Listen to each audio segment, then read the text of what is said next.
चिड़िया, हाथ ऊपर कर और आंखें बंद कर ले। तेरे पास जितने भी पैसे हैं ना, और सोना चांदी, सब निकाल दे जल्दी से जल्दी। वाह कालू वाह, क्या बात है। पता नहीं तुझे कब अक्ल आएगी, बुद्धू कहीं का। आंखें बंद करेगी तो सोना कैसे निकालेगी। अब मेरी तरफ देखो, मैं कैसे बोलती हूँ। नीली बोतल, जल्दी से सारा सोना निकाल दे, वरना तेरे इस चूजे का कीमा बना दूंगी। चोर बहन को कुछ मत करना, मैं अभी सारा सामान लाती हूँ, मेरे बच्चे को कुछ मत कहना। तो लाओ बहुत डर जाती है और अलमारी से सारा सोना और पैसे लाकर कालू और गोरी को दे देती है और वो सारा सोना लेकर वहाँ से भाग जाते हैं। गोरी, इस चिड़िया के पास तो बड़ा सोना था, आज सबसे पहले इसी के घर में चोरी कर लेते। अब ये इस जंगल का आखिरी घर था, हमें ये जंगल छोड़कर आज ही यहाँ से जाना होगा। कालू, ये जो तुम रिजेक्टेड हीरो की तरह डायलॉग बोलते हो ना, ऐसे तुझे कोई सोना दे ना दे, पर तेरे मुंह पे 3-4 थप्पड़ जरूर देगा। ऐसे बोलो कि सामने वाले की पैंट गीली हो जाए, डर के मारे इसकी जान निकल जाए। मेरी तरफ देखो। ओए, तेरे पास जो कुछ भी है जल्दी से इस बोरी में डाल दो, वरना ये मेरा 2.5 किलो का हाथ जब तेरे 1.5 पाव के मुंह के ऊपर पड़ेगा ना, तो तू अपनी रजिस्ट्री भी मेरे नाम कर देगा। गोरी, ये लो 10 रुपए ओवर एक्टिंग के। जा मेरा बच्चा, जल्दी से टाफियाँ खा के आ। लाओ पास से गुजरती है, वो पुलिस स्टेशन जा रही थी तो कालू इसे देख लेता है तो वो फौरन चुप कर जाते हैं। गोरी, हमें इस जंगल से निकलना होगा तुरंत ही, नहीं तो पुलिस हमें पकड़ लेगी। कालू, मेरी बात सुनो। वैसे भी हम दोनों इस जंगल में मशहूर हो गए हैं और चोरियां भी काफ़ी कर ली हैं हमने। इस जंगल से अभी जाना होगा और कभी भी इस जंगल में वापस नहीं आना। मैं तो कहती हूँ तुम्हारी बहन के जंगल में चलते हैं, संदरून जंगल में जाकर चोरियां करेंगे। हाँ गोरी, अब चलो निकलो, बुरी की तरफ जाते हैं कि इससे पहले हमें पुलिस पकड़े। तो वो दोनों बोरी उठाते हैं और बुरी के जंगल चले जाते हैं।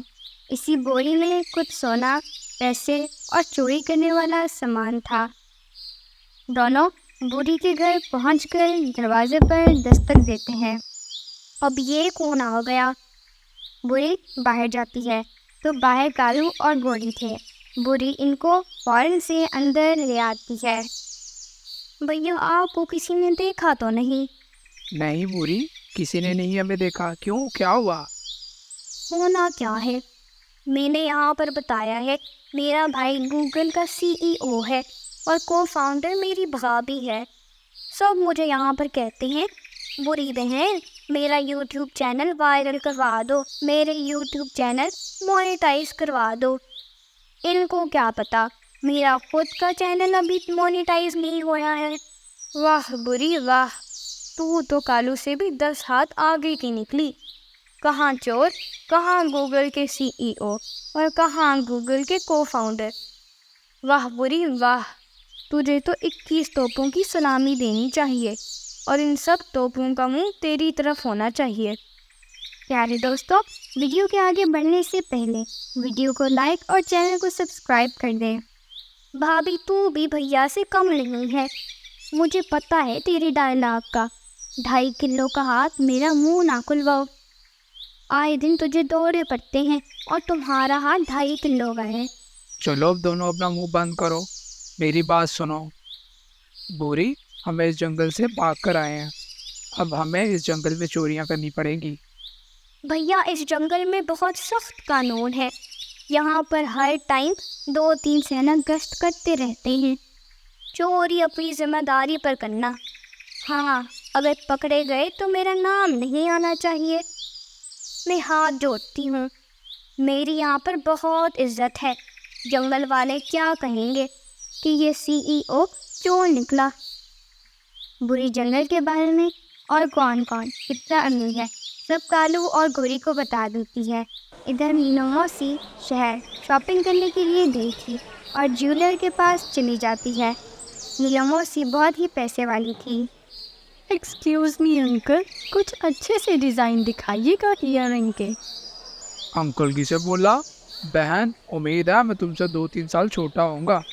खबरदार मुझे अंकल बोला तो। बताएं क्या देखेंगी? ठीक है अंकल। ओह सॉरी भैया, ईयरिंग के भी अच्छे डिज़ाइन दिखाइएगा और कोई अच्छे डिज़ाइन वाली डायमंड रिंग भी। थीम उसकी पार्टी वाली होनी चाहिए क्योंकि मैंने कल पार्टी में जाना है। मीनू मौसी शॉपिंग करती है। इधर टोनी अपने बिजनेस का हिसाब किताब कर रही थी कि इस दफ़ा कितना प्रॉफिट हुआ है। इस दफ़ा प्रॉफिट तो अच्छा खासा हुआ है। इस दफ़ा मैं 35% गरीबों में बांटूंगी और इस घर का फर्नीचर भी चेंज करना है। काफ़ी पुराना हो गया है और कल मैंने पार्टी पर भी जाना है और अभी तक मेरे कोई ड्रेस ही नहीं रेडी। थोड़ी देर बाद डिज़ाइनर को फ़ोन करूँगी। और ओह कितने काम हैं। अभी कुकू को भी पिक करना है स्कूल से। भैया ये पेमेंट चेक कर लीजिएगा और मैं जाती हूँ। जी बहन, पेमेंट ओके है, आप जा सकती हैं। अगली दफ़ा ज़रूर आइएगा। ठीक है अंकल, मैं अगली दफ़ा ज़रूर आऊँगी। कितनी मुंह पर थी। ऊपर वाला ऐसे पक्षियों से बचाए। अंकल बोलकर मुझे ही बाबा बना दिया। खुद तो दोनों टांगे कब्र में है और तैयारियां पार्टी की कर रही है। मीनू मौसी अपने घर वापस आ जाती है। मीनू मौसी अपने सारा सामान लॉकर में रखती है। मीनू मौसी बहुत ज़्यादा अमीर थी। इसका घर फुली सिक्योर था। कोई भी इसके घर में चोरी नहीं कर सकता और एक खतरनाक सिक्योरिटी अलार्म सिस्टम भी एक्टिवेट था जो खुफिया कैमरों के साथ था। इधर बुरी अपने भाई और भाभी को गाइड करती है कि सैनिक किस वक्त आते जाते हैं और किसके पास कितना पैसा है और कौन कितना अमीर है और कौन कितना गरीब है। सारा कुछ वो अपने भाई को बताती है और भाभी को।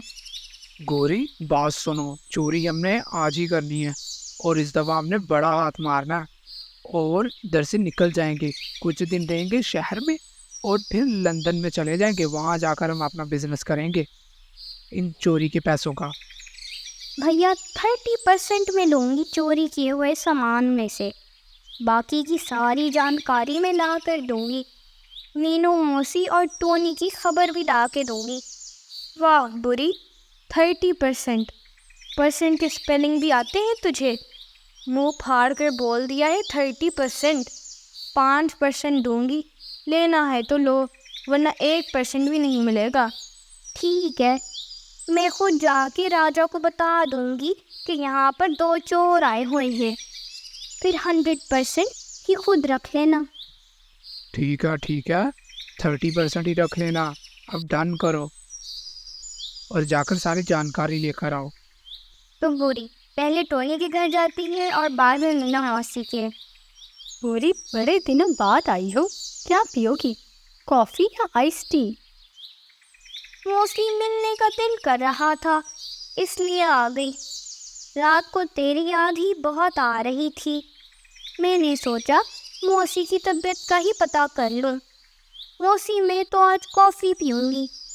बूढ़ी कौन सी कॉफ़ी पियोगी, अमेरिकानो या लाटे, कैपुचिनो या फ्लैट वाइट?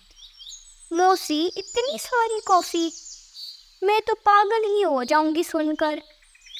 ऐसा करो लैटे बना दो, वो मेरी फेवरेट है, मैं वो पीऊँगी आज। शीला दीदी 2 कप लैटे कॉफ़ी बना दो। ऐसे ही बुरी कुछ टाइम में सारी जानकारी ले लेती है दोनों से कि रात को वो क्या कर रही है और कितनी देर पार्टी में रहेंगी। बुरी घर जाती है, सारा कुछ कालू और गोरी को बता देती है और वो आ जाती चोरी करते हैं और उन्होंने सारी तैयारी भी कर ली थी चोरी करने के लिए। जब रात होती है मीनू मौसी अपनी गाड़ी में और टोनी अपनी गाड़ी में बैठकर चली जाती है। दोनों के घर बिल्कुल खाली थे। कालू और गोरी पहले मीनू मौसी के घर जाते हैं। कालू घर तो देखो, ऐसा लगता है सारी दुनिया का पैसा इस चुड़ैल के पास है। कहाँ से लाती है ये इतना पैसा? गोरी, इसका लेदर का बिजनेस है, बूरी ने बताया भी था। अब अपना मुंह बंद करो और हाथ चलाओ। हमें लॉकर अभी खोलना होगा। अगर हमने पासवर्ड गलत टाइप कर दिया तो लॉकर पक्का पक्का बंद हो जाएगा। इन दोनों को कैमरा सिस्टम और अलार्म सिस्टम का कुछ भी पता नहीं था, क्योंकि वो सब कुछ खुफिया था और ना ही हीरो मौसी ने कभी बुरी को बताया था। और वो जैसे ही पासवर्ड गलत टाइप करते हैं तो फ़ौरन से पूरा का पूरा घर लॉक हो जाता है और ये दोनों अंदर फंस जाते हैं और अलार्म सिस्टम एक्टिवेट हो जाता है। ओए ये क्या हो गया? अलार्म किसने ऑन कर दिया? घर तो पूरा लॉक हो गया है गौरी, अब तुम फंस गए। कालू, लॉकर को गोली मारो और निकलने की सोचो। घर लॉक हो जाता है और अलार्म की आवाज़ सुनकर वहाँ पर सैनिक आ जाते हैं। जब मीना मौसी घर वापस आती है तो सैनिक मीना मौसी को बताते हैं सब कुछ। और मौसी जब घर को अनलॉक करती है, सैनिक कालू और गोरी को पकड़ लेते हैं और वो राजा जी के पास ले जाते हैं। कालू और गोरी से सब कुछ उगलवा लेते हैं और बुरी का भी नाम बाहर आ जाता है। राजा बुरी को भी पकड़ लेता है।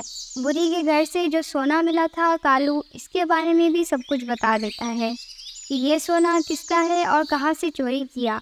राजा इनको उम्र भर की कैद की खबर सुना देता है और इनको कैद कर देता है और कुछ सैनिकों के हाथ दूसरी जंगल में वो सोना लाड़ो को वापस भेज देता है। लाड़ो राजा जी का शुक्रिया अदा करती है। तो दोस्तों, आपको आज की कहानी कैसी लगी? वीडियो को लाइक और चैनल को सब्सक्राइब कर दें और दोस्तों के साथ शेयर ज़रूर कीजिएगा।